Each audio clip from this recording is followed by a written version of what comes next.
Hello, everybody. Welcome to episode 11 of City Talk. This week, we are delighted to be joined by former Cork City and Republic of Ireland legend Kevin Doyle. Hi, Kevin. Thanks for coming on. No problem, Paul. Thanks for having me. Very good. Just to give people a kind of a run through of the episode, so we're going to catch up with Kevin on what he's been up to now and lately since he's retired from football, and then we're going to kind of, like we usually do in the podcast, take it maybe right back to the start of your football and playing careers and when you went to the kind of the professional game and so on and so forth, and bring it kind of right back to now. And we have a couple of questions from fans at the end, and we might play one or two games as well. So Kevin, again, how are things with you? Give us a kind of an update of what you've been up to kind of lately and how's life been? Very good, yeah. I'm living back in Ireland in Wexford, and day to day I've got kids here. Obviously, my wife and we breed horses at home, National Hunt Horses in Wexford. So keep me busy time of year. Just quieting down. We've had 9 foals this year, and trying to get all the mammies back, the mares back in foal. Been up and down to Cork actually, good few times to Fermoy. A couple of stud farms there in Fermoy and Castlehyde and Grange, and just busy. This morning before I come on to you, I was feeding horses. I was meeting the vet, bringing a mare to get scanned, and I was topping a field. For anyone who's a farmer knows what topping is. I was topping a field, so that's what I've been doing this morning before I got on this. Thanks, Kevin. And just give people up we're recording this at around 11 o'clock on Tuesday morning, the 21st. So you've nearly a day's work done already before you come on. So I'm even more appreciated. No matter at all, yeah. I'm meant to be looking after the kids now for now, so you got me out of that. Any emergency breaks, people will understand why. But I suppose it's the horse racing. That's something that you've kind of always had a passion for, even when you were kind of playing in the background and stuff. Is it? Listen, when I was playing soccer, and that's what I concentrated on. I was very, very focused on that and didn't have much time for anything else. I would have kept an eye on horses. My dad's bred horses, for a long time, and so I would have, grown up a little bit with it, obviously. And I had my own one or two over the years, but never day to day, never, a lot of time. I could only ever focus properly on one thing, to be honest with you. So it's more, the day to day side of it, and really getting engrossed in it since I finished playing. Yeah, and was it always kind of, I suppose, if it wasn't something you were actively involved in while you were playing, was it always at the back of your mind that that's the career path you kind of wanted to take when you finished playing football? Well, it was definitely something I wanted to take a keener interest in. I suppose I call it nearly like a full-time hobby, I suppose. Now it takes up a lot of my time, but I really enjoy it. And, you want something to focus on, I suppose. I'm very lucky to have that to focus on. It was a plan, definitely, to get more involved. I don't know if I plan to get as involved as I have done, but it's good. I love it. It intrigues me, and it's something, that I suppose it gives me a buzz. Doing it day to day, simple things, but it's a long-term patient game. But it's definitely replaced football, I suppose, in my priority of things since I've retired. Because it's obviously something that's well documented that, especially high profile Premier League players like you were can often struggle when they kind of leave the playing side of it and that routine. But it's something that you seem to kind of enter seamlessly after your career. I know you weren't living in England at the time you finished your career, and we'll get to all that, but you had something to kind of really get stuck into, and you've moved home. I suppose huge life changing decisions, but you seem to kind of enter into it kind of quite well. Yeah, I think it's important to have stuff like I still stay involved with football. I've done some coaching a little bit, and I do a lot against for RTE, and I do stuff for Ladbrokes, regarding football as well every week. So I am still in touch with football as well. That gives me enough. I think I play 5-a-side once a week. That gives me just about enough to keep me going. And it is. When you retire. I suppose there's different problems in football, different problems in life, football, depending on what level you play at. There's one problem is if you don't play at a high level, the minute you're finished playing, you need to find another career. Something you've concentrated on for 15 years is out the window, and you need to find something else to earn a living. And then to the other side, if you've played in the Premier League and internationally, you finish playing, and if you want to, you can sit on your arse for the next 10 or 20 years. And literally, you know, I suppose that's an issue as big, nearly as big as an issue mentally anyway. You know, to wake up in the morning and, you know, you have, you know, human nature, you have to go do something. You can't just sit around. And I think that's an issue with players. They're sitting at home. And, you know, if I was living in England, maybe that would be the case because you wouldn't have the horses and the farm and that side of things. You'd be stuck in your house and, you know, what do you do with yourself? And a lot of people, obviously, football, it's easy to become a coach, but I don't know if they actually enjoy it. They just do it because it's the next best thing, basically, like, or it's the next, seen as the next step. Exactly. So it's something I've thought about all my life through football. I always had, I suppose, the feeling that it could be taken away from me next year, the year after, that it was going to go at some stage. I always had that from 17 years of age, you know. So when I was there, Cork, whatever, I always thought I've only got my whatever length my contract. So it's always in the back of my head, what am I going to do? How will I keep myself busy? How am I going to make money when I retire? Whatever it might be. So I always felt I was mentally prepared for it. Still, it's easy saying that. It's actually going and doing it then when it happens. So I've really enjoyed. I love my football career, but I've really enjoyed since I finished playing as well. So I'm very, very lucky. Excellent. And you know, it's something that we've been speaking with the guys. Obviously, we kicked off this podcast kind of during the pandemic. How was that treated you, and you know, has it affected your work hugely? Not yet. It's coming. Right when the pandemic kicked off in March or whatever, when it was lockdown, we were actually basically going to be on lockdown anyway. We had, you know, apart from having the kids at home, obviously, and all that side of it, and not being able to go out and do the usual, but we were full. We had mares full, so we're around here all the time. We're trying to get back to full. Actually, the busiest time of the year for us at home, where we're at home a lot of the time. So it wasn't the end of the world for us in that sense, and it was actually great for the kids. You know, they're around and be around animals and outside and all that, and spend a bit more time that side of it. And so we were very lucky. Our business could carry on that sense. I could still, you know, the breeding industry was allowed travel. I was allowed to go to. You said I was down in Cork with mares, nothing in the country, so. That side of it, we were allowed to stay working away. So that side is fine. It's more so now that, you know, the sales for horses are coming up for 3-year-olds. For us in the next few months, I don't have any on it. My dad has a few on it. So that side of it, they're massively affected. People aren't spending as much money. Racing has been vastly affected. So it's more, right, you know, kicks down the line. The can's kicked down the road. It's an issue going forward. How horses are going to be sold, traded, all that side of it is going to affect us in the next few months. But as of the pandemic, no, it was we were a lot less affected by it than I suppose. And if you were living in Cork City in Centre City, or affected, it would have been if you're out in the countryside. So I was lucky again in that sense. It was actually a nice time at home. Good stuff.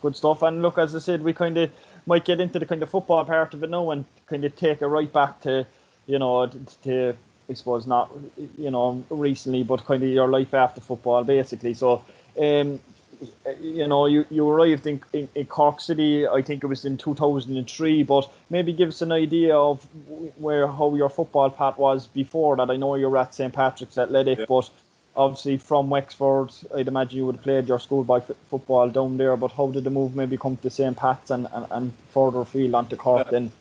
I was a good player in Wexford underage. I would have been one of the, I suppose looking back at one of the best players in the county, but it was grand. Like I wasn't. There's plenty of good players in Wexford. Actually, it's a very strong soccer county. But I ended up Nick Wallace, who's famous now for being our TV and now European member of Parliament, picked me for the Wexford county team that he managed under 16 and under 18, and took a real shine to me. Always told me that, you know, I was as good a player as he'd seen and all of that. And he struck up a relationship with Pat Doyle, which is putting a long story short. Got Pat to come watch us play as underage teams. We were winning national competitions with Wexford at the time, 17. So Pat came to watch me play, and he wanted to sign me for St. Pat's once I finished secondary school. So I finished my secondary school. I was saying 6th year in school. I would have trained with Pat's maybe, you know, during Easter or during Halloween, things like that. Went up and trained with them. But I knew when I was going to finish my leaving cert, I was signing for St. Pat's, and that's what I did. I signed for St. Pat's as a full-time player, basically, from when I left secondary school. So that was it. So I wasn't straight into the first team or anything like that. I made a few appearances. Took me a long time to build confidence to feel like I belonged and that I had a chance. Pat was very good with me as a young player, teaching me, you know, how tough it was going to be. Basically, it was very tough when the young players, tough but fair, and trying to guide me and how much work ethic and how much hunger was needed.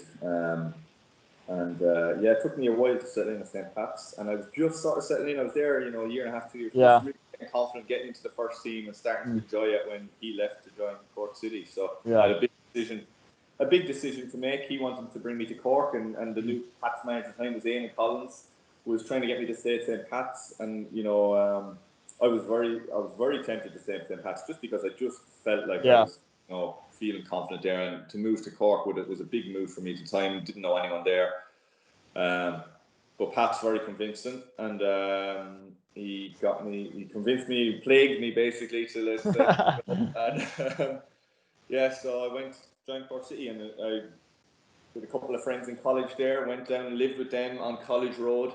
Oh, good times, I'd imagine. Good times, yeah. He used to have to lock me room at night. They'd be coming in at all sorts of hours, like fucking do whatever to me, like me or pull me out of bed or whatever it might be. To be also obviously college parties going on, but I was fairly dedicated. And avoided most of the trouble, but so that was it. Again, Cork City, cutting long story short, took a while to settle. Very good team, lots of really good players, and they'd had a good season. So I was coming in from St. Pat's, not knowing anyone and trying to settle in and feel a part of it. It took me a few months, but once I did, I felt a fantastic time at Cork. My confidence grew week on week. I seemed to get better every week, it felt, and once I got the first few months out of the way, fantastic. I loved it there. Really loved it. Great time.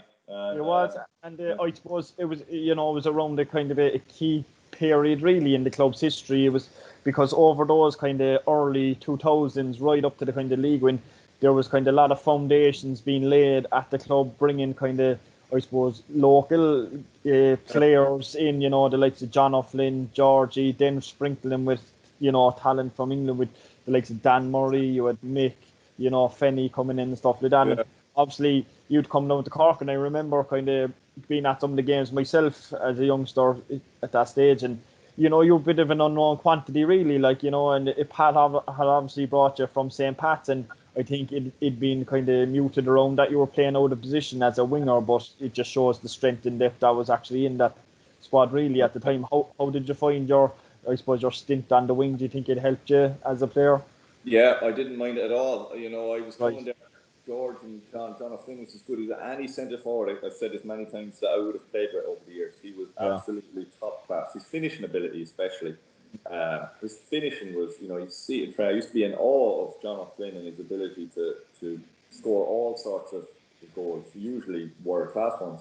And George was a really good number 10. So I didn't mind playing on the wing. I played on the wing at St. Pat's used to play a 4-3-3. So I sort of played at the rate of a 4-3-3. So I played on the wing there. So I knew I was a centre forward, but I also, this and getting the team.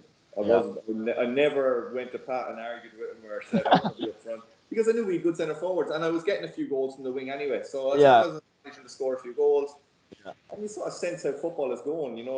4-3-3 at the time was becoming the formation to play. Yeah. And, you're practically like a striker anyway. Like, I was getting forward a lot. It's hard work. Me and Neil Horgan used to be bet after games.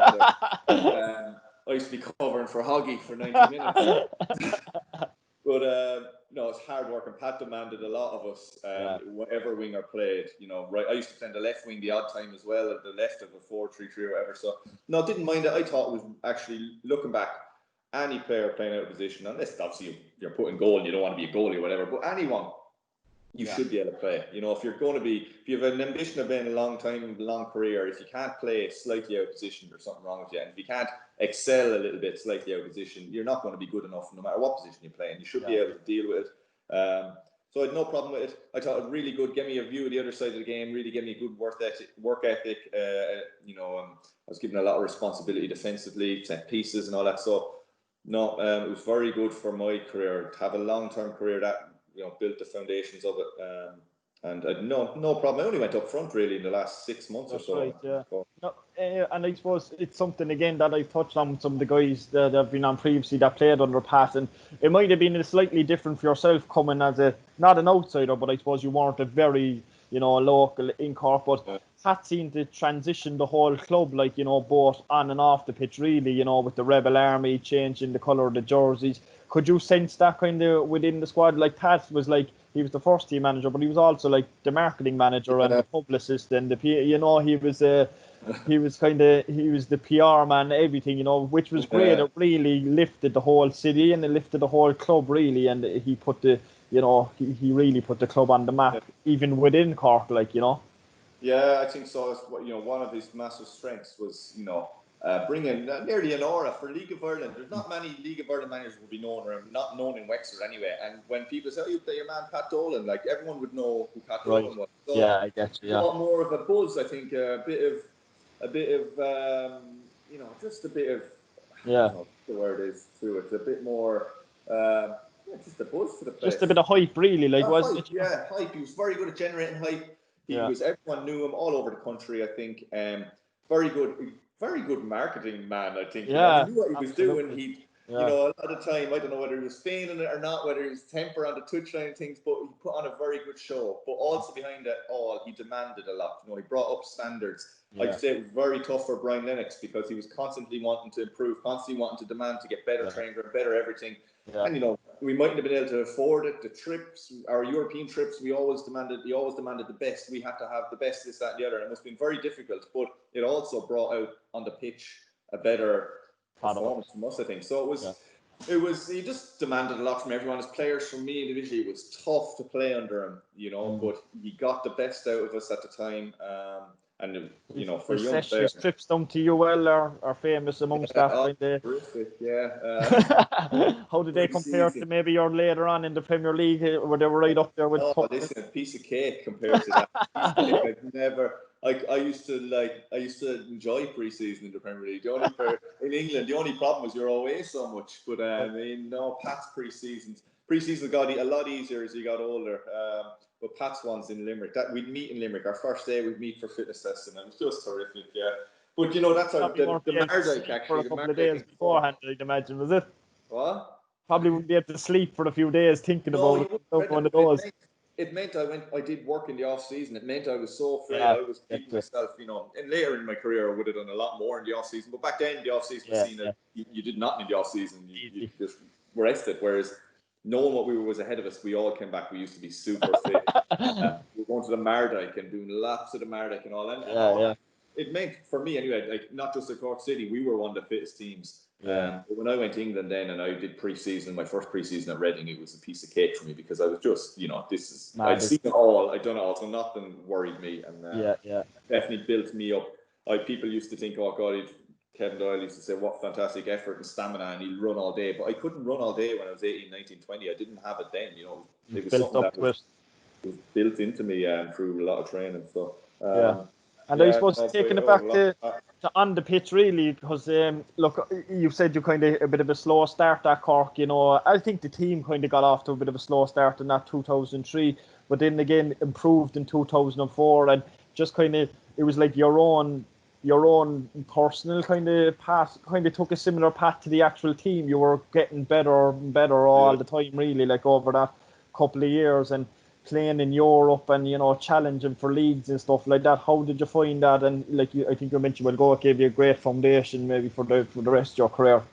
Yeah, no, just building blocks of confidence. All that few years, we were getting better in the league and them European games. And for me personally, I scored a few goals in those European games. So everything was for a team as well, doing well in those games. We were building. Every year, I was there 2.5, 3 years at Cork, and we improved all that time through it. It was, and my confidence went to that. You're dead right. It sort of went with the team and vice versa. So I just felt we were, going to win the league. It didn't. We were nearly unlucky the season before not to win it, and the season when I left, it didn't seem like anything else from the start of that season. Pat left. And Damien Richardson came in, and it seemed seamless.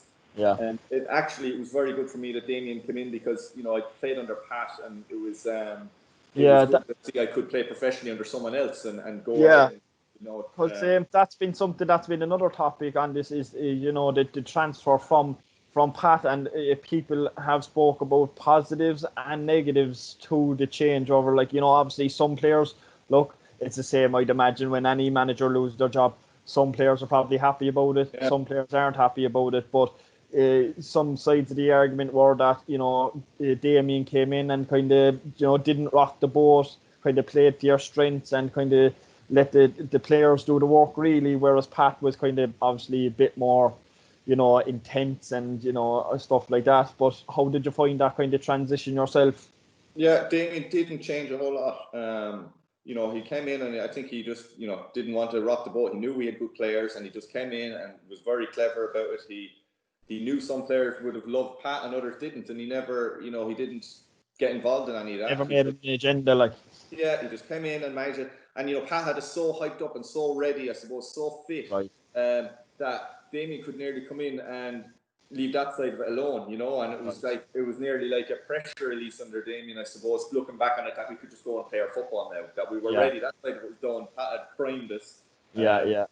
And I'm sure we would have won the league under Pat that season, certainly, and, I was gone anyway after 4 months or so. Yeah.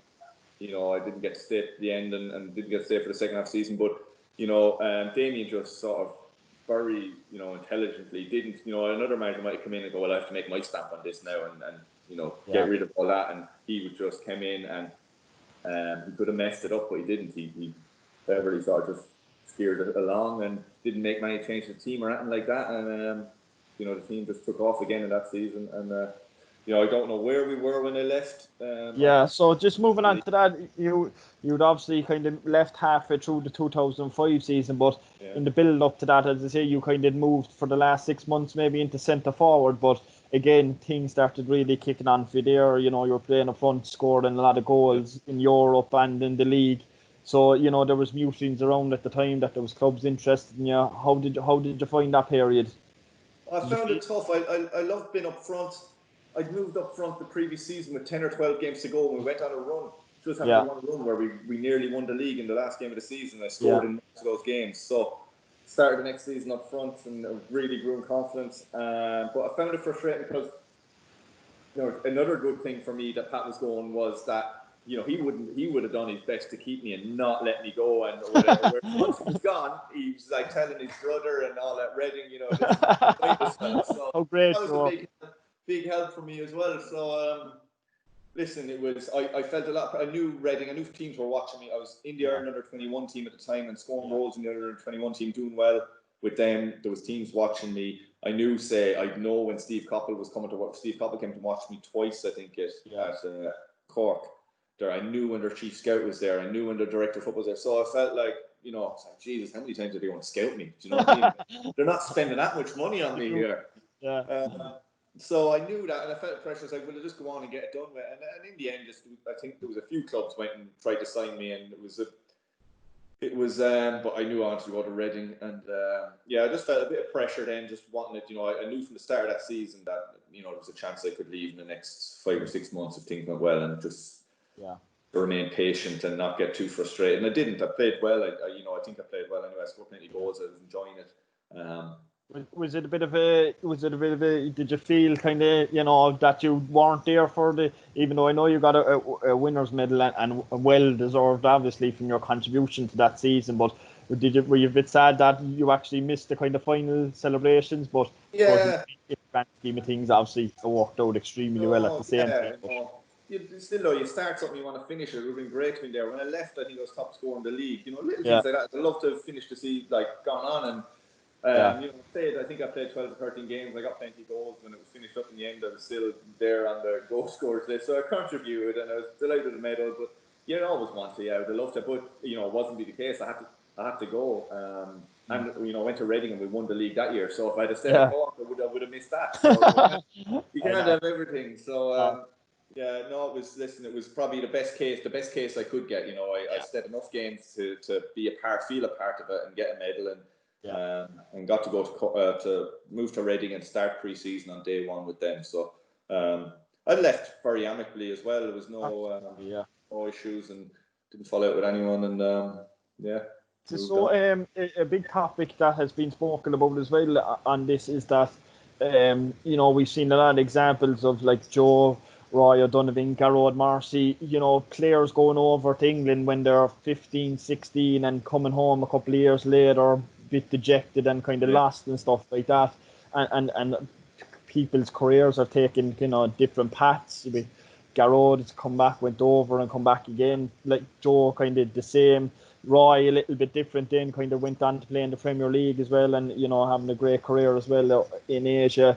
But you know, we've looked at other examples then, like your Alan Browns and, you know, like yourself and Shane Long, players who've gone over a little bit more mature, a little bit older, and seem to have succeeded really well. You know, it's difficult to compare the numbers really in regards to, you know, going over younger and making the full breakthrough to players that are kind of going over a little bit later, because obviously they're going straight into first teams and stuff like that. But what are your thoughts on kind of that and your own experience? My thoughts are, I just think I just think you should finish school. I think it's unfair to take any young person away from their family and friends and send them to a academy in England in a, you know, as good as nice as it can be as whatever. It's not natural that you're taken away from your family, that you don't finish school at home, that you don't have your friends around you. I'm not saying it's right for everyone, but I think for 99% of lads, they should stay. And I always say it's not a disrespect to the League of Ireland, but if you can't get into a League of Ireland team, you're not going to make it in at a higher level in England. You know, you need to. And maybe 20 years ago, you know, League of Ireland team didn't have the same facilities or whatever. But now, every League of Ireland team has a decent structure, a decent setup. Training grounds good. Listen, it's not Man City's training ground or Chelsea's training ground, but it's good enough. You know, you don't need world-class facilities. You just need okay, good facilities. You know, a gym's a gym, a pitch is a pitch, as long as they're there and you're able to use them. So, and I think the structures, and we've spoken about the structures in the league for the academy, the way they are now, you know, sets up for a better standard, doesn't it? People arguing against that, and there shouldn't be underage. I think there should be. We'd be the only probably country in the world that wouldn't have their national league teams with underage structures. It's madness that people think we shouldn't have that. And you know, listen, it costs a lot and it's expensive, but if it's funded right, and that's the more the FAI need to deal with that side of it and help fund the clubs, because it costs a lot to travel under 14s, under 16s, under 18s around the country. But it's the way it should be done.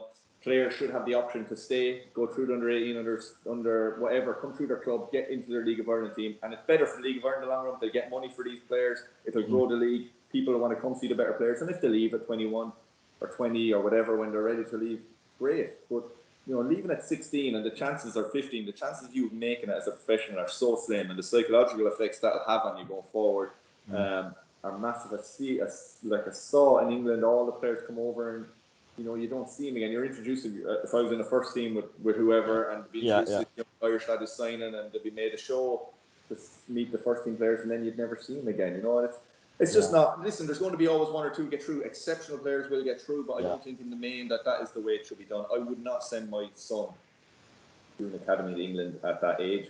I would say, listen, go to your League of Ireland club, whatever it may be.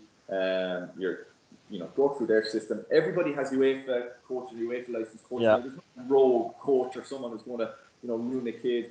They're all qualified coaches, and if they don't get on with a coach, they don't get on with a coach, and that's going to happen to you during your career anyway. You just have to put your head down and you let your football do the talking. And if you're good enough and you really concentrate and want it and put the work ethic in, you will get your rewards at the end of the day. But I just think you should finish your leaving cert minimum. Finish in your school, do your leaving cert. And then, get used to living. I suppose in my case, I got used to living in Dublin for a year or two at 17. Not a million miles from home. I could drive home. I want to get used to living away from home. Get used to living away from home. Cork. Going to England then at 20, 21, as I did, straight into your own apartment, buy your own car, do all those things. You're an adult. You're not going at 16 living in digs, and just listen. I just don't see how anyone could think that any other way would be the right way. But listen, it's hard. I can understand why parents would. You're brought over to Manchester United or Chelsea, whoever it may be, and you see all the facilities, how it might be so tempting, and even finances that are put in for might be so tempting. But I think for a long run, for a person's career, if they can, if they can come through a Cork City or a Wexford Youth or whatever through their system, they'll be a better person out there for. I suppose the reason that look, the obvious reasons they're kind of thinking they need to go over at 16 because they're playing against better players, better facilities, and so Yeah. on and so forth.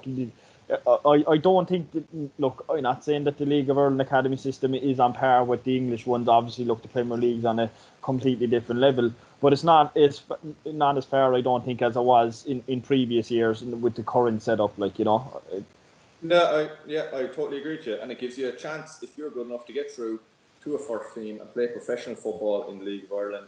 It doesn't matter what country you're playing in. The chance to play professionally against men under pressure is, so important. Rather than playing in it, like I've played in reserve games, and you come back from injury playing the games. It's just nothing compared to playing a first team game in the League of Ireland. right. It's a joke, It's a friendly preseason. A reserve game is like a preseason friendly with nothing on it. You've got a load of lads who are coming back from injury who don't care, and young lads coming through, and it's no good for them either. So I just think you need. I've said it all. Yeah. You can stay in Ireland and a good League of Ireland club and try to come through their system. If you can't come through a good League of Ireland club system, you ain't going to come through in England's club system. So, but I can understand why it's very difficult to turn it down. But if you can, you should. Yeah, fair play.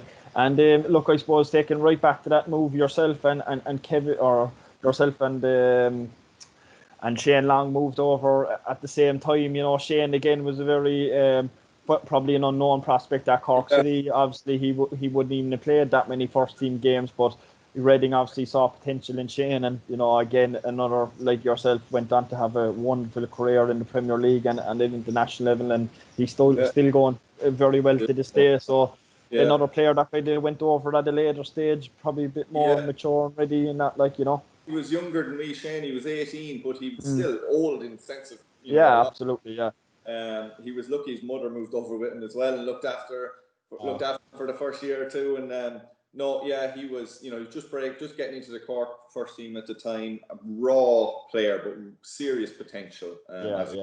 So serious ability, serious speed, and you could tell. Some people look at players differently. I think some people might see the rawness and think he's no hope, and other people see the rawness and think, geez, if you can polish that diamond, you'll have some player. And that's the way I would look at players. If you can. So you can give them that raw ability and raw speed that you had and just hone a bit. And that's what Reading did when they brought him over. I'm sure Cork would have done it as well, given time. But we moved over together, and Shane took a little bit longer to settle in, get into the first team. Reading was younger, and he was, had to learn a lot more than I did. I'd done my learning, I suppose, in the League of Ireland. So, but then, as you said, he's gone on to show exactly why Reading signed him, and it didn't take him. It took him 6 or 8, 10 months, whatever, to start into the first team at Reading. Yeah, and you both kind of, I suppose, you probably more predominantly at first, but you hit the ground running really. Did you think it kind of suited you going into that it was a championship club? And obviously, look, they were a very good championship club at the time. But did you feel that step, let's say maybe from Roy O'Donovan's point of view, he went from right into the Premier League, and obviously, he got chances, but it's obviously, look, the pool of players that are a Premier League club was probably a lot tougher than maybe what you would have walked into at Reading. But how did you find that? Did you think it was another perfect stepping stone really to your Premier League career and worked international? out just right. Yeah. I was signed to be part of the first team squad, and I wasn't signed to start in the first team straight away. I was going to be a backup striker, but just and hope to develop, I suppose, maybe after 6 months to start. That was my aim, and that was the way they were thinking. They weren't signing me to start me straight away, but more to be coming on or whatever. But injuries in the first week or two season, and I had a really good preseason. I was one of the best players in preseason, so they were like, Jesus, this lad's going to be fighting for the starting first day of the season. I didn't. I had a little niggle, I think, or I can't remember exactly, but I didn't start. But one of the players, Dave Kitson, earlier, came off injured 3 or 4 games into the season. I came off the bench. It was against Burnley, actually, my first league goal. I came off the bench and scored, and I played every game for the next. Started every game when I was fit for about the next 4 years. I was at Reading from that game onwards. So, because even your move created a lot of buzz even in Cork. When you went to Reading, because I think you were such a fan's favourite. You were actually seen like Reading jerseys with Doyle on the back, kind of popping up and stuff like that. It just showed that you were really a fan's favourite in Cork, and like you said. in the next couple of years at Reading, you really, into the Premier League. I think you spent from maybe '05 to kind of '09 with Reading, and it was whatever 4.5 unbelievable years, really, like straight into the Premier League and kind of having a bit of an effect, like your Sheffield United really at the moment is kind of a prime example. Yeah. You really kind of hit the ground running in the Premier League as well. Yeah, it was mad stuff. Reading signed, like, I was a very perfect club because they were signing me. They didn't have enough money to sign enough players where I couldn't be involved. So I was lucky. I was just at the right level for me and just a big enough club that they could get into the Premier League. So worked out great. We went in the Premier League, like, and for me it was just a roller. I was in the championship team of the season that season into the Premier League. I was one of the top scorers. I got Reading Player of the Year, and at Christmas in the first season Premier League, I was joint top scorer with Drogba from Christmas time. So it was absolutely, if you can imagine, like in the space of a year, I signed 3 new contracts at Reading that year. So like just the different, like. How did you find that step up from? My head nearly exploded in that year. Understandably so. And how did you find that? Like, obviously, the League of Ireland is always kind of being compared to kind of leagues in England and stuff like that. Obviously, look, my kind of point of view is the bigger clubs would be kind of obviously, higher up the English leagues than maybe, let's say, the lower and first division clubs. But where would you kind of, how did you find the step up from League of Ireland, where the level you were at the time with Cork, to the Championship / Premier League? What were the differences, I suppose? Like, I don't know. Like, everyone's different. Some people adjust without even knowing it. I didn't find any. Yeah, you seem to take it seamlessly. Yeah, so I can't. I always find that hard to answer. I found it as difficult in the Championship as I did in the League of Ireland. I found it as difficult in the League of Ireland as I did in the Premier League. There's different. I remember one of my first games, and I don't know if maybe this is a psychological thing. Is the difference? When you're standing in front. We were playing Tottenham Hotspur in pre-season at Reading, our last pre-season game in my first few months there, and the stadium was full. There was 25,000 there. We're playing Tottenham Hotspur, and I remember thinking, I either sink or swim here. Do you know, like the pressure of this now? Yeah. It's another game, but I either hide here and don't touch the ball for the game, or go out and play. And I remember forcing myself to go out and get on the ball and play. And I played really well, and thinking, and then thinking afterwards, maybe that's the difference. Is people, the pressure of being there, the pressure you feel, you put yourself under, and makes it seem more difficult in England. It's, I don't know. Maybe people. Roy O'Donovan was kind of saying that it was the pool of players. Every player was at a really high level, whereas maybe if in the League of Ireland you might have your, that Cork team. I think he said was equally as, they were as good as a lot of the players he said at Sunderland, but maybe the pool was probably bigger, so that probably brought up the, the quality of training and the attentiveness in the squad. That be fair to say. I could see that, yeah. Like, Reading would have 22 players with the ability of Cork's first 11s, Yeah. But Cork's first 11, I was lucky. It was fantastic. The training was fantastic. You see those players, the likes of Neil Fenn, Jordan Hanlon, I don't like naming out, Liam Carney, Billy Woods, whoever it is, all, like Roy O'Donovan. I was playing with lads who were all very, very good. Like Neil Fenn's first touch was like as good as anyone you could play with. So I was in and around really good players. So when I went to England, it didn't stand out. Reading's first team players didn't stand out as really good. They might have had something different to got them to that level. I don't know. Like Steve Sidwell is a fantastic player. But you look at him in a five-a-side in training, he wasn't a fantastic five-a-side player. But he had something, maybe like an engine or a desire maybe that got him to that level that maybe a Cork player didn't have. I don't know. I can't tell you exactly what it is or what the X factor is, but I personally didn't find it a massive leap. But then some people are like that, and sort of like a chameleon, you sort of blend into the environment. I suppose you went over at the right age, really. You were kind of, look, you weren't very young, but you weren't, you weren't very mature, you would say. But like, I suppose probably went over with no fear, really, like straight into it, kind of with nothing to lose. Yeah, I had nothing to lose, exactly. I was full of confidence. And that was what I told myself. This is my chance here. This is what I've been waiting for a number of years. I give myself a target to keep playing professionally till I was 23, and then if I hadn't, seen a massive progression, I was going to go back to college. So I was like, this is my chance now. I'm here. I signed this contract. 2 years it was at the time. The contract. Just go for it. And that was my mental attitude going into every game. It's funny that you had that mentality, of even you're getting a move and you're probably playing in the Premier League and you're still thinking, if I don't, this doesn't go well, I'll go back to college. Like, in a funny way, like, you see a lot of players, they're probably going after England academies and they think they're after making it, but you really had a grounded approach, which I'd imagine really helped you I call it a fear, a fear yeah, of failure. And it's very important. Some people think fear is a bad thing. I think it's a good thing. It used to make me do all sorts of running and training and my days off that I wouldn't have done if I didn't. I was so afraid of losing whatever it was that I was. So a lot. Listen, I lost that fear of failure later in my career, but I get you. Reading and all. When I went to Wolves, the same.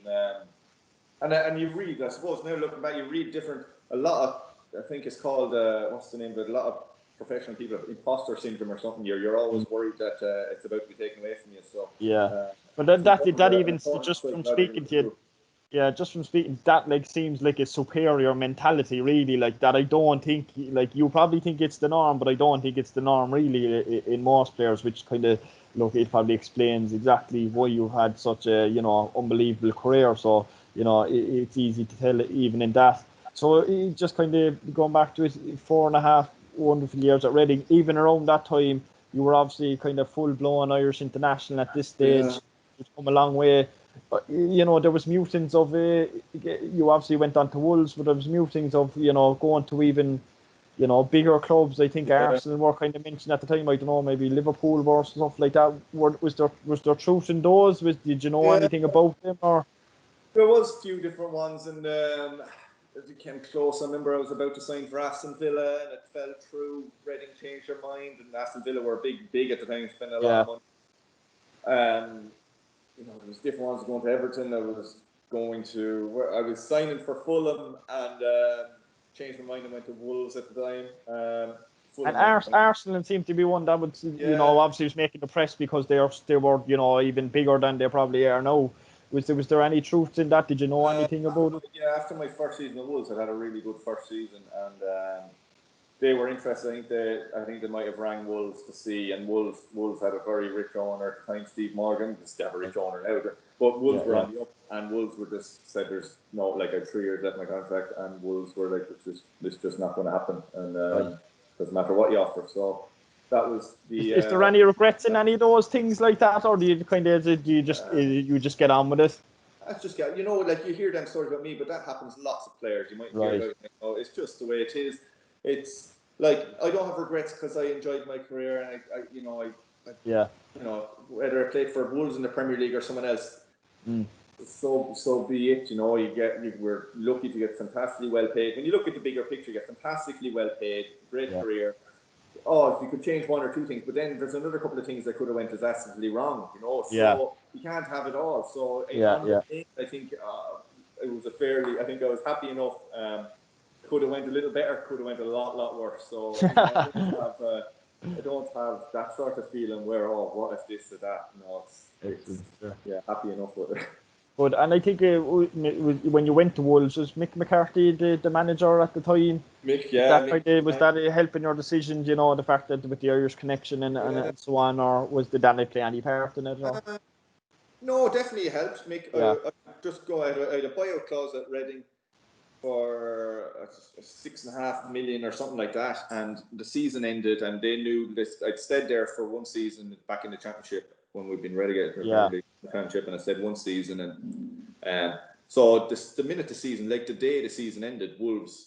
The next day, the Wolves went and met that buyout clause, and usually, drags on all summer and different things happen, but Wolves were just like, no, come, we want to show you training ground. Like, and I was like, I only want holiday, and I want to get there, come back in July, and we sort all this out. That's usually what happens. Like, no, we've met the buyout clause. Come, like, we can't wait around on this. We want to sign you. We want you here for the first day of pre-season, and so be it. So I was like, I went to meet Mick, and Mick's very lovely man, really nice fella, very persuasive, and listen, no airs or graces. And we sat and had a great chat at their training ground, and they have a really nice training ground, Wolves, and they were a club on the up. I felt at the time, but still, I was in the back of my head going, I don't want to go to a club that's just been promoted. I get you. I feel about it is like I had like the yo-yo situation, really, they possibly go up and down. Fulham at the time, then came because the Wolves matched that buyout clause back in this was in the June of that year, and so I was going to go to Fulham. But we had an argument a bit with them, not with Roy Hodgson, he was another very nice man to deal with the director of football over a few things there. So that was on the stall, and then you know what I said. I was just going to wait then till July when everyone else gets their business done, July and August, to see what happens. And then I was like, you know what, Mick and their chairman who had met, and their chief executive, a guy called Desmond, so much effort and faith and wanted me. And it's like, someone wants you that much, I think they should, like, go there. They've done their homework and they want to sign me. So that's how I ended up signing for Wolves. And I think you spent you were there around 6 years altogether, or maybe 5-6 years, and you had a couple of loan spells, and again, like you say there, a couple of relegations and stuff like that. Yeah. So, how did you find your kind of time at Wolves overall? No, like I have very good memories of there. Like you say, relegations, and at the time they're a disaster, and you're like, this is just. But when you get back and you look back and all now, at the end of the world. Wolves are a very strong club now. It didn't affect them too much in the long run. No. But at the time, I really enjoyed it. First few years there, loads of Irish players there as well. We had a really good first couple of years in the Premier League. Probably my first season at Reading, my first or second season at Reading, and my first season at Wolves were as good as I played in my career. My first season at Wolves, I was as good as I could, could play. I think. So I really enjoyed it. We tried playing under Mick, and that was it was six years, was it? Near the end, then we had relegations, and we went through. I think we went through 4 or 5 managers in 14 or 15 months. It was like but mentally I was gone. Then I was gone. It felt like I wasn't. It didn't feel like my club anymore. I was on loan at QPR first, and then Crystal Palace. So. I suppose a bit disappointed and sad how it ended, but still good memories of my time there. And I didn't fall out with anyone. Still get on well with the fans there and everyone that's involved. And there was no bad blood. I think during your time at Wolves was probably your more predominant time as well in the Irish setup. Really, I think maybe would your managers been it was a Trapattoni and then Martin. Were they the two managers that you played with under? At your time set up? Steve Staunton was my first manager. He gave me my first cap. It was his first game in charge. It was my first cap. So 2 years under Steve. My first actual call-up was under Brian Kerr. Right. How did you find your kind of experience in the, obviously, look, the dream of all Irish young footballers is to play for their country, and you did it, I think you 62 caps or something, 14 goals. It was, a great return, and played a pivotal part during those years for the Ireland team. Euro 2012. How was all that for you? Like you can imagine, especially the first maybe 10 caps. Then it's your career and your job, and it just becomes normal. You don't notice any different. All right. It's another match, and I suppose, it's mad how it suddenly becomes just a norm. But I played in the old Lansdowne Road as well, where I would have been as a kid. So that was class. The atmosphere there, as good as the Aviva is and as modern and as lovely stadium, the old Lansdowne Road was a kip the dress style. But it gave me a great buzz because that's where I got to play and everything. So played there and scored. My first goal was there as well. So that was, to me, that's first. And I was playing then, with the team who would have been at the 2002 World Cup. Yeah, so Robbie, Damien, they were really at the height. Richard Dunn, Shea. Gary Breen was there, Mark, who was there? Matty Holland, all that team who I watched on TV at that World Cup. So I was like just a fan in the squad, and in the team. And, they were Ian Hart, all the legends and lovely fellas. I watched them on the TV in my parents' pub, a couple of years before playing at the World Cup. So, that was class. Later on, then I was more playing with my friends. I get you. So as lads, I would have played with growing up and playing with the Ireland squad, and it was a different sort of feeling. But that first 10 caps and playing with those lads was pretty surreal. And again, it was all within a year of leaving. Less. I was in the Ireland squad, and I think. Yeah, I think it was 6 months or something. Was it? Yeah. So again, that was class. Very nervous. When first probably 10 caps were very nervous. Wouldn't have played too well at all. A lot of nerves, but as I went on, I felt more a part of it, more settled, and Yeah. And enjoyed it. Loved coming back to play for Ireland because it did come back. You got whatever was going on at your club, you came back and it was like being at home and being with a bunch of friends. Basically, it was a great squad of players. I'm sure it's always the case with Ireland, but it seems to me, I love coming back and just having a crack with the And they lads. playing at the Euro 2012, or being part of that squad, playing in a major tournament. Obviously, we all kind of grew up watching Ireland and major tournaments, and obviously Pat Charlton passed away recently, but we have some great memories to the country with his team's exploits at major tournaments. How did it feel to kind of be a part of that? Oh yeah, like build up to it is fantastic. You're building up to it for 6 months. Mm-hmm. So all you're talking about in interviews and all the stuff that goes with it, all the photography and all that goes with going to Euros and abroad. So you're talking about for a long time, and then obviously it was a bit of a disaster when we were there. It was over so quickly. We're out there in 8 or 9 days. You're in camp for 4, 5, 6 weeks training for this thing that then when you get there and it ends so quickly. But looking back again, like I look back on a lot of things and think about it, and like we were against probably the best international team ever in Spain. I know. And Italy, who we didn't realise were going to, when we got beat by Italy, and they ended up in the final. And then Croatia were in the semi-final, so we had a strong group. Euros at the time, it is strong anyway. Yeah. But we needed the disappointing thing for me is we usually put in a good performance against the top team, no matter how one side of the ever we get something we didn't in that tournament. We didn't put in a good performance. The first game against Croatia, we were grand, but that was the one we needed to win and give us a bit of life, and we didn't. And so it seemed to be over before it started. So yeah, very disappointing. And how do you find it? Great time though. I'd imagine so. But how do you kind of look Irish football? You'd like to think is kind of evolved even over the last kind of number of years, and Stephen Kenny has taken over, and I suppose you were kind of really a trailblazer for League of Ireland players playing a predominant role in the first kind of in the first team, first Irish or the senior team basically. Yeah. Like there was yourself, then there was Shane Long, David Myler, Wes Houlihan, James McLean. Like there seemed to be a huge cohort then of ex League of Ireland players. Yeah. That it really started. I suppose it started pushing the League of Ireland agenda a bit more on the national scene, really, didn't it? Yeah, it seemed to break the dam. There was no one before me. It didn't seem for a good few years anyway. You get the odd. Yeah. Nearly felt like Walking just call up. yeah. But then I got in, and then all of a sudden everyone and it seemed to be. Maybe it's the strength of the League of Ireland coming through at the time as well. Lads from the League of Ireland, Stephen Ward, Darren Murphy were getting moves over, and Darrell Horgan. Darren Horgan and lads playing well. And then so the first phase of it, I suppose, was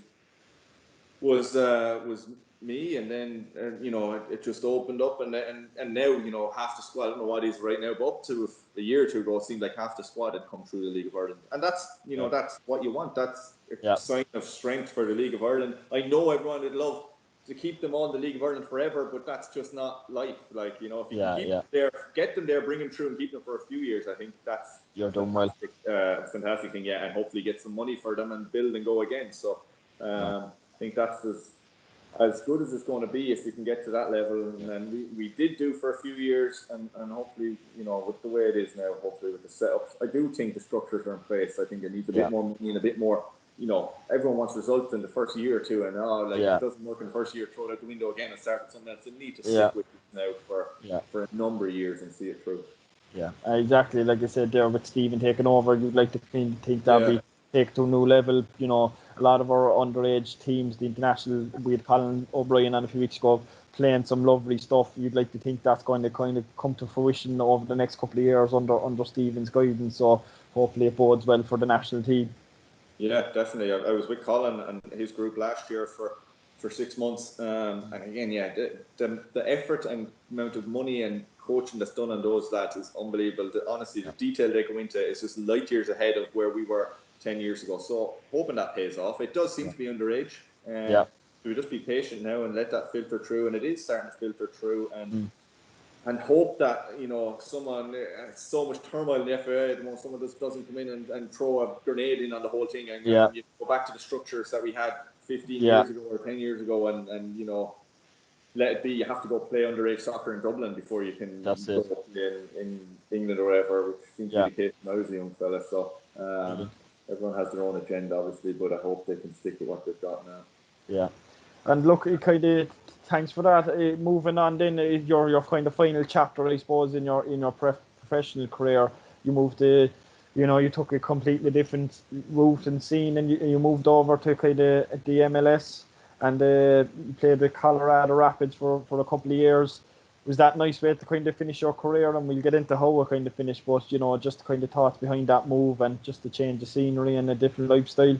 Yeah, that was basically it. A change of scenery, a different lifestyle. I, played a good few clubs in England. I'd been on loan at a few clubs at the time, and my contract was coming to an end at Wolves, and it was a case of I was going to sign probably for another championship team. Right. That was grand. I was happy. We loved living in England. We had no issue with that. And my second child was due. Colorado were looking for centre forward. Would have come over and I was like, no, listen, I've got a second child due. I want to stay in England. I've no interest. Never did have any interest in want to play in Right. the MLS. So. But they were very persistent, and they said, just fly over. We fly over with your brother, whoever, your wife, whoever, and she was about to give birth. So I was like, no, Right. I'll come over. My brother flew over for it. Literally, we went for 24 hours, flew in, Okay.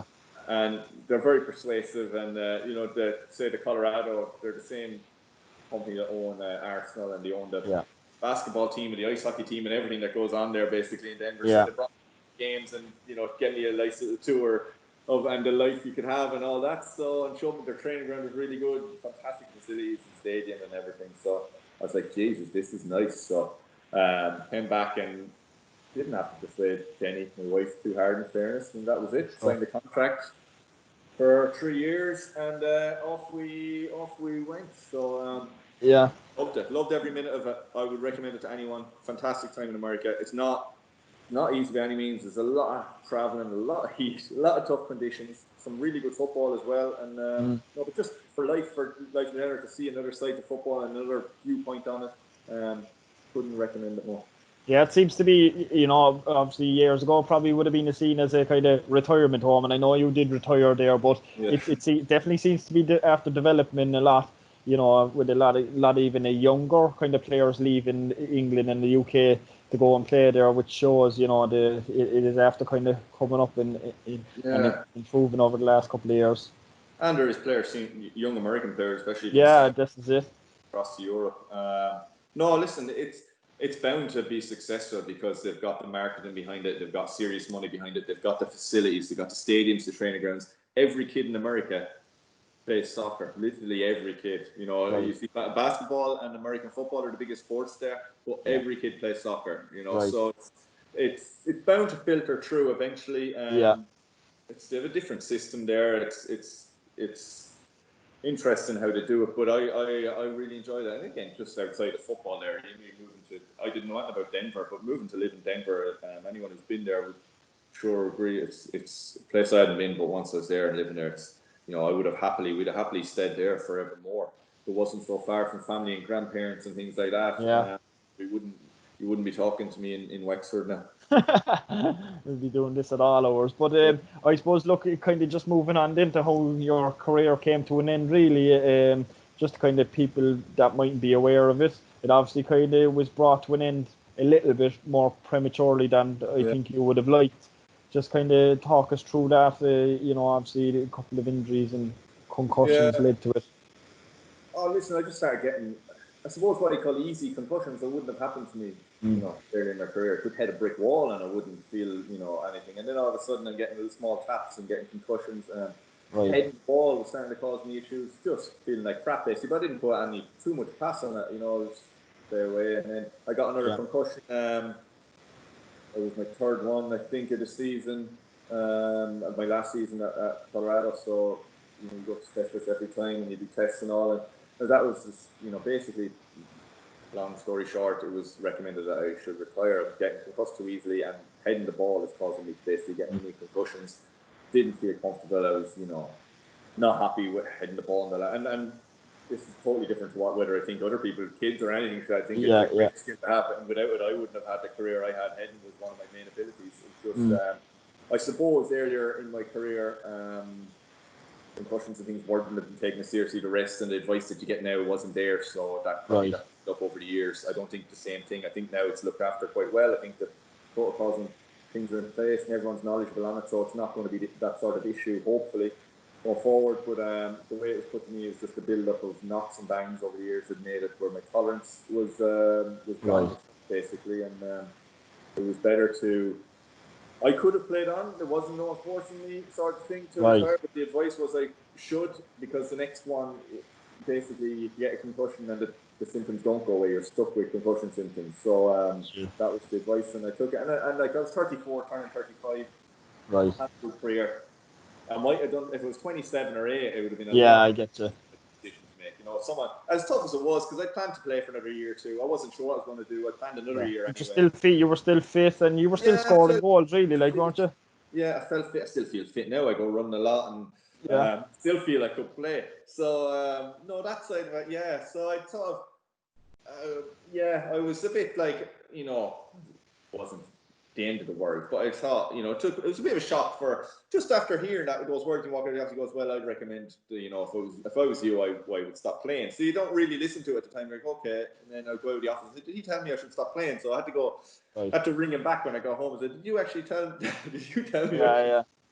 Then I, see different specialists and get their opinion after that and all. But no, once I sat and thought about it, it was a no-brainer. I'm 34, nearly 35 at the time. Kids, done everything I wanted to do, and I had a good few years in America. So it was easy in the end, but it just took a week or two about getting my head around it to figure it out. And look, again, like you say, it must have made the decision here easier, the fact that you had a fantastic career behind you, and you know, like you were, I suppose, coming into your retirement years anyway, so hopefully it didn't make the decision too difficult. But kind of moving on to life after football, and you know, I know that you're involved in the farm now and at home and stuff like that, but you mentioned there a while ago getting some coaching badges and stuff like that under your belt. Any prospects of getting back into kind of football or full-time football, or where would that be if you did? At the moment, I have a real bug for these horses, so my bug isn't there for coaching. I was with Colin. I was with Colin O'Brien down there for a good few months. That was grand. I enjoyed it, but I don't like. You have to do what I suppose you have the bug for, and I have a bug for horses. I don't fancy. I travelled all my career, and I was in hotels, and I suppose I went away where actually Colin and the under-17s. I was like, you know what, you're doing the same. You mightn't be playing. Actually, you don't get to play, which is worse. And you're doing all the same traveling and all the same meetings and more meetings, in fact. Yeah. And it's something I thought a lot about. Do I want that for the rest of my career, moving about and different clubs and whatever? So at the moment, I would say there's a low chance of me being a coach, but things change and you never know. And I'd hate to throw it all away. You've learned so much and you feel like you've lots to offer, but I'm concentrating on something else at the moment. And I do some with RT. I do League of Ireland games and Champions League games and some internationals with RT. So that's, you know, keeps me. How do you find the media work? Do you like that? Obviously, pundits play a big part in the game today, and you know, they can go either way. But how do you find all that? It's fine. It's something, you know, I need to work at. You know, the more you do it, the easier you become. But just in the case with RT in the games, it's usually a big gap between games. So it's like starting new sometimes every time you do it. So it's something I learn. It's a trade in itself and something I practice at, and I like it because it keeps me in touch with football, keeps me watching, keeps me trying to, and I meet up with a lot of ex-teammates and things doing it. So, but yeah, it's fine. Again, it's not. I suppose it's easy. So maybe it's easier for others than some that are others. But for me, it takes a good bit of effort, and you're conscious. You know, me, I'm still conscious. I'm sort of still in I'm still in the player mode. I'm conscious and not upsetting. Yeah, I get you. And maybe as another year or two goes by, I won't feel quite as in touch or quite as you know, because it's just a game. And I used to get, you know, I didn't late in my career. You get upset with what people say on TV, but you know, it's another thing. You're trying to answer a lot of stuff on the spot, and if you happen to hurt people's feelings, it's not intentional. But you're trying your best. So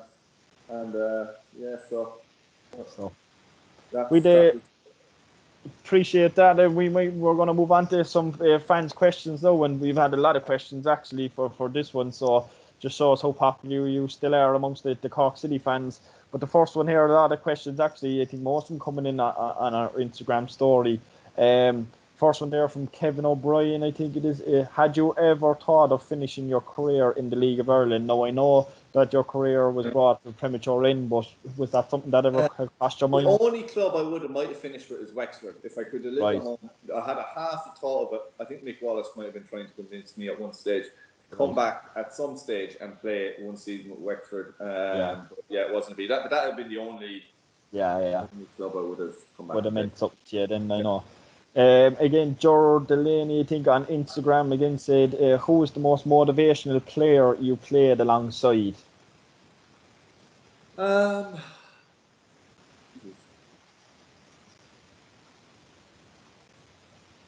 can't be too many if I can't remember. I don't think I have anyone, to be honest. I can't think of any.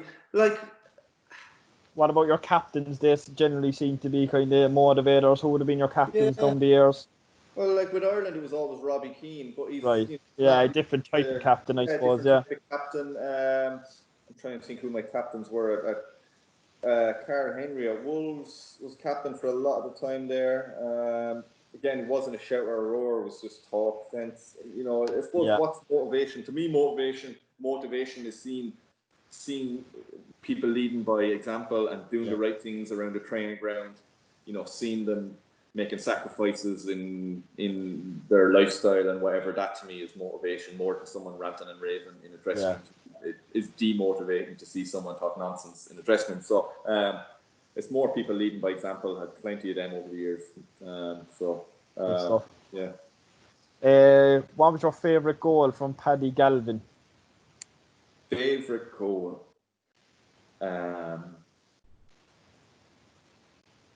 My favourite goal for Cork City was my first one. I think it was against Longford, I think at home, and I played a few games, and I was needing a goal, and it was a night. I can't remember exactly, but I showed a bit of pace and ran through the middle, and it was left foot, and it was a decent spank into the back of the net, and that relieved a lot of pressure for me at the time. Got me off the score sheet finally, and I started to feel like I belonged there a little bit. So that's my favourite goal. I remember one goal you scored for Ireland. It could have been when you were coming towards the end. Was it the left foot outside the box screamer into the top corner? And was that in the Aviva? Who was that again? Or something like that. That could have been Armenia, I think. Right. I'm not that was a great goal. That was a good one. That was. I suppose it doesn't mean as much to me as other ones, but as in flashy goal, it looked great. It got me goal of the year, I think, for Ireland. But it was a nice one, as in it looked the part. But that was a good one. Plenty of goals over the years. But that one for Cork, that was a big one for me at the time. I get you. Luke Murray on Instagram again. What was your most memorable game? He said he doesn't mention anything, but maybe we'll go with the City one for this. What was your most memorable game for Cork City? Memorable game for Cork. What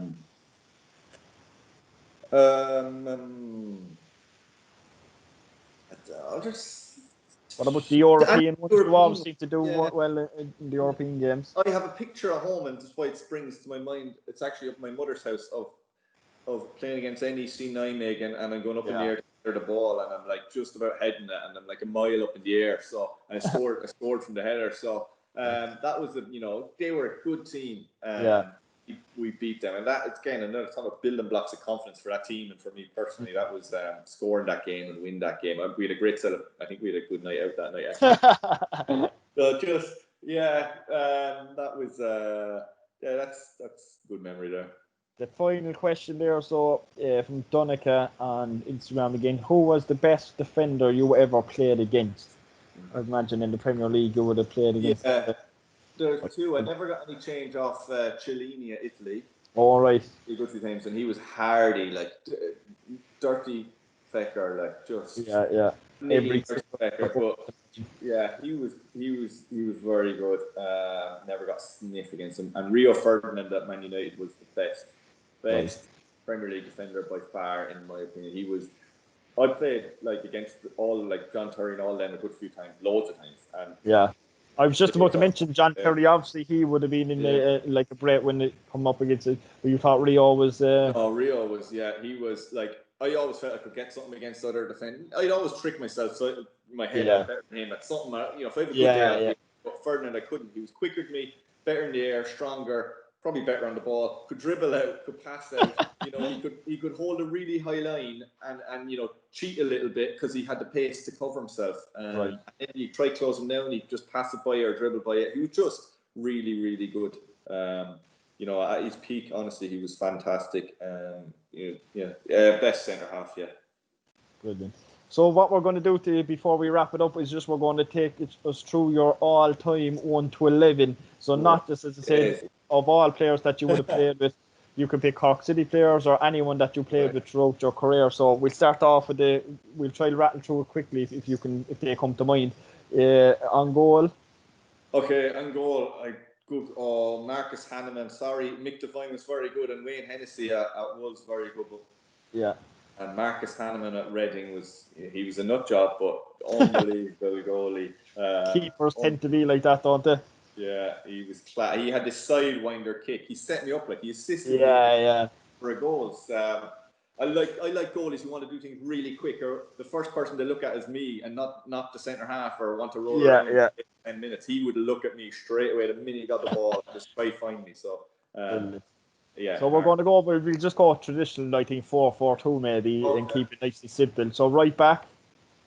I suppose it's hard. Like I played with Steve Finn in Ireland for a few years, and he's a Champions League winner. So I don't do these 1 to 11s too often. Do I pick Steve Finn or pick Neil Horgan was top class. I'm going to go Neil Horgan at Cork City. He was underrated. It was a bit fragile, Pat Dolan. Pat Dolan himself used to not like Pat's chats. But I'm laughing because I can just imagine how just explaining the whole lot. The way it is. Well, he was very good going forward, Hoggy. Underrated going forward, and I covered for him defensively. So brilliant. Centre backs. Centre backs. A fella. Ooh, that's tough. Ibrahimo Sanko at Reading, and Ivory Marson at Reading. They had some records for clean sheets and stuff like that. I can't not pick them. Actually, that whole Reading's team I should really pick because they have the record for everything. It's a bit harsh. Left back. Nicky Shorey, best left back I ever played with. Yeah, Joe Gamble actually mentioned him. I think he would have played in the same youth teams or something like that with him, or came through at Reading with him as well. Yeah, he got a couple of England caps. Yeah. For a fella so laid back, if he'd had any bit more, I suppose he won't like motivation. He could have been as good as anyone in the world. His left foot, just going forward, he dribbled by people. On Premier League years, there's a game where Reading play West Ham. We beat West Ham 6-0, and if anyone that comes up on the TV every now and again, there's a clip of him dribbling from left back all the way up the pitch to the right side of the box, like dribbling 100 yards, and then laying it across the goal for me to tap it in. But it's all him doing amazing. He could do whatever he wanted. He could have played anywhere on the pitch. So he was class. Yeah. Brilliant. So we go right wing. Right wing, lads. Right wing. Going back to Reading again, Glenn Little. He looked he was an unbelievable player, wasn't he? He was class. He looked like a centre half, but 6'3". No pace whatsoever. He was a bit like Matt Letizia, wasn't he? Yeah, he was kind of that build in that, like. That would be his style. Yeah, he looked like him around the pitch. Yeah. He could dribble by people for fun, and he crossed so many balls for me. He was like old. He used to wear copas and all that. He was dead old school, like, wasn't he? He was great crack as well. He had no interest in scoring goals, none. No. Which nowadays every winger just wants to go in and shoot and score. Like they want to be the top scorer, and you're standing there as a centre forward, like on any chance you just pass one. Whereas Glenn Little had no interest, zero Right. interest in scoring, never scored ever, just wanted to assist. All he wanted to do was chop the fullback and hang a ball up for you to score for himself. And he did score the odd goal, but it was never in his head. Like, if he had to The score, he forward would. stream there. Yeah, so centre forward stream, yes. So Glenn Little. So we go centre of the park, 2 players. Um,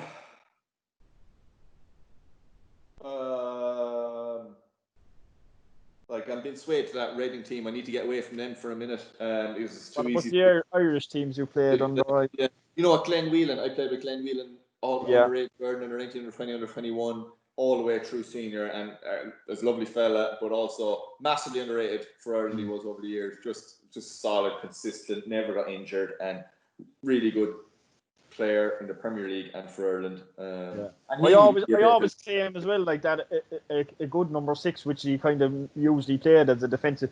They look better in a better team, and I know that probably sounds like an obvious comment, but like, as in, they probably don't look so good when the team's maybe not playing the best football and they're under the corset for a lot of the game. Maybe like a lot of those Ireland teams were, like, you know, you were kind of playing above yourself sometimes, but in teams like, you know, like let's say when Chelsea was Mourinho bombing on wingers and you just holding players, they look a lot better in those teams than they do in you know, the more defensive teams, don't they? Yeah, I think so. You can make a case for a lot of people in that scenario, I suppose. Yeah, but absolutely. They keep things simple, and if the game is end-to-end to and fro, and it's not keeping things simple, and they have a certain role to play. But Glenn, you're talking about people who are good. He wasn't our captain, but he's very good character. He would always talk sense, Glenn, and never like lose it. If he did lose it, he'd reason to. So he'd never lose his head. I mean, so yeah, he was a leader without being captain. A real nice guy, Glenn. So another centre mid. I'd go with George O'Callaghan playing when he moved to centre mid. Cork, it got me up front, so it did me a favour. And he was really good centre midfielder, George. I think he was a better centre midfielder than 10. He was more involved, more on the ball, could create more. He didn't seem to get as frustrated there because he got on the ball more. He was the one, instead of someone always looking for someone to find him and pass to him, he was the one doing it, so it kept him quiet. And not an easy thing to do.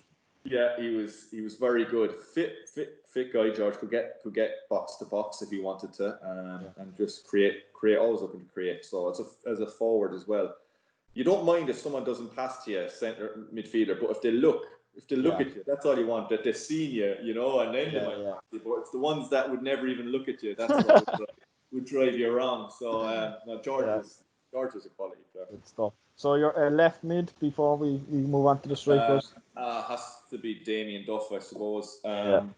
Like, when I first got in that Ireland squad, I was so in awe of him. He just won the Premier League at Chelsea under Mourinho, and they were the team, and he was one of the best players. So, lovely, down to earth, nice guy, nice guys you could meet, and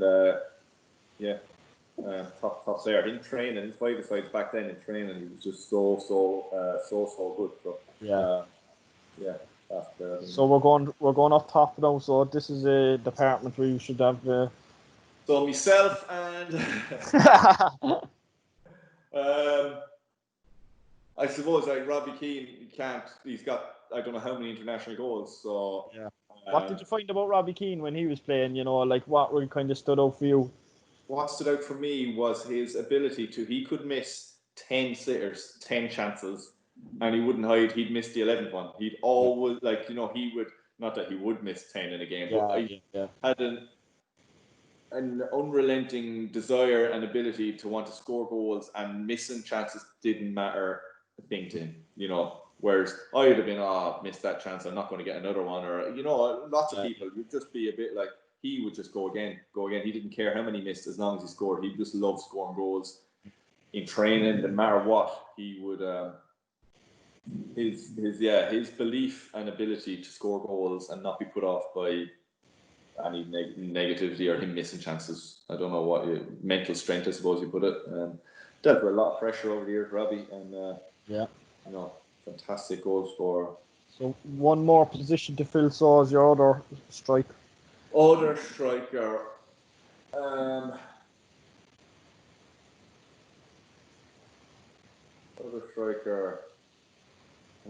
Shane Long. Shane, yeah, Shane's class, but I didn't play too much with Shane. Right.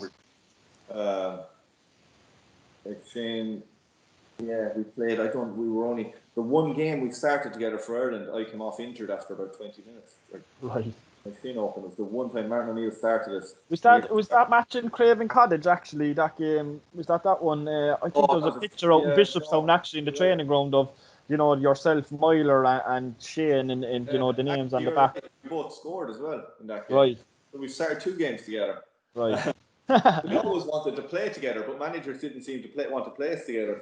I suppose they are similar, like in ways, good in the air, holding it up or getting in behind. He'd be a little bit more of an in-behind player than I was, so we could have worked it. But as James came on, it became more one up front, really, truly football. Like in the end, so like now you play one centre forward, and that's all it. Longy was top class, yeah. But I suppose with people like John O'Flynn for his finish, and I'm going to put John O'Flynn in there, and we're on a Cork podcast. Yeah. So John O'Flynn was, I know I said this already, but if he hadn't been injured, he was really, really top class as a. In awe of his ability to finish all sorts. Yeah. He's fantastic confident in himself, and he's just unlucky that he got so many injuries. Yeah. Look, Kevin, again, can't thank you enough for coming on, and I think, Cork City fans are going to love your kind of take through of your time at Cork and also your career afterwards, because I know it was followed by a lot of Cork City fans, including myself, and you went on to have an unbelievable career. So really appreciate you coming on and talking us through everything and how everything went and passing on your advice to maybe younger players and stuff like that. So really appreciate it, and from everyone at the club, delighted to see that you're doing so well after your career, and we need to get you down to the Cross when that can happen. So we'd love to have you back sometime soon. Great, cheers. Thanks for having me out. Nice to talk through some memories and remember a few things, Paul. So thanks for having me on. No worries at all, and thanks for everyone for listening. And Kevin, we have one of your older teammates as well, Dennis Bean, who's after been getting a lot of heat on the podcast over the last couple of weeks. He's going to be coming on next week for our 12th and final episode of this season. So looking forward to getting Dennis back on to get a bit of retribution of the lads for the last couple of weeks. But yeah, so again, thanks for everyone for listening. Thanks to Aaron Howie on production. You can watch the podcast on our YouTube channel on Rebel Army TV, and you can listen on through our Cork City FC app, SoundCloud, Spotify, Apple Podcasts, and Android. So thanks again for everyone for listening, and see you next week.